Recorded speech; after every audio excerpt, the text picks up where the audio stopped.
After 34 years in the police and 25 of them dedicated to the homicide squad, Gary Jubelin has earned himself a reputation as one of Australia's most formidable detectives. He's put plenty of crooks behind bars, and now, as a retired officer, Gary is sharing what it takes to track down a murderer in his podcast series, I Catch Killers.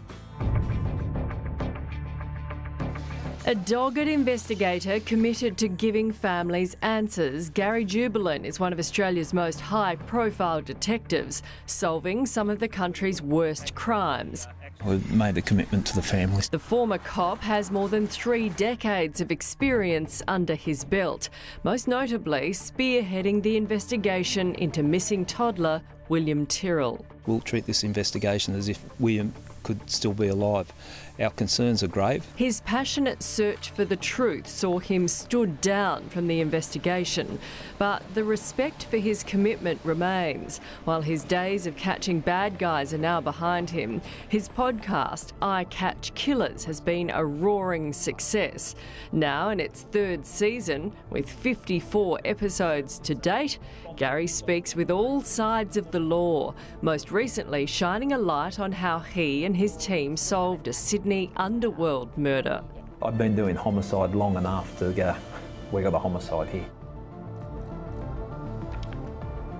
And Gary Jubelin joins us now. Gary, good to see you again. Look, you've unpacked a lot of the nation's most notorious crimes in this podcast. What makes a criminal? Is there a particular theme? There's a whole cross-section of things that causes a person to become a criminal. I think sometimes life choices, but if we're talking serious criminals, I often found that it was lust, greed, revenge, all those type of things that take you into that dark world. If you're going to commit a serious crime, you're usually driven by something very powerful.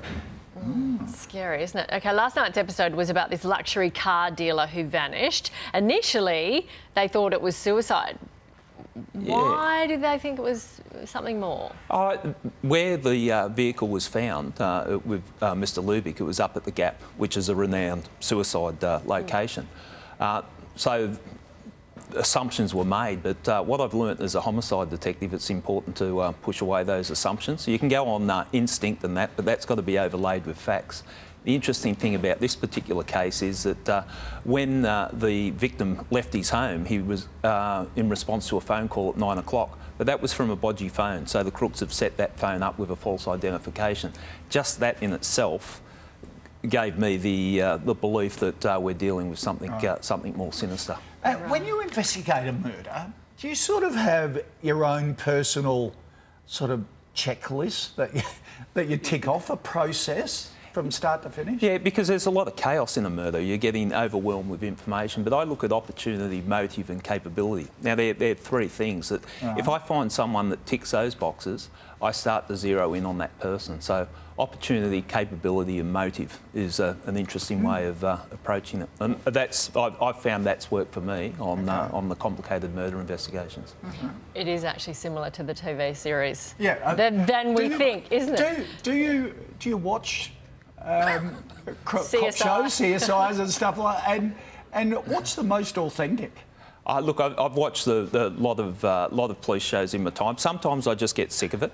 Right. The Wire, and I think a lot of people pay homage to The Wire, and that was one that encapsulated all the dynamics of policing from the criminal's point of view, even the politicians, how they play a part, and senior police and dogged detectives. So I thought that really captured the essence of what policing is about, with all the dynamics. Because it was from the criminal's point of view as well. That's my husband's favourite one. OK, you obviously worked on William Tyrell and the Bowraville murders. Do you still think about those cases? Do you wake up at night?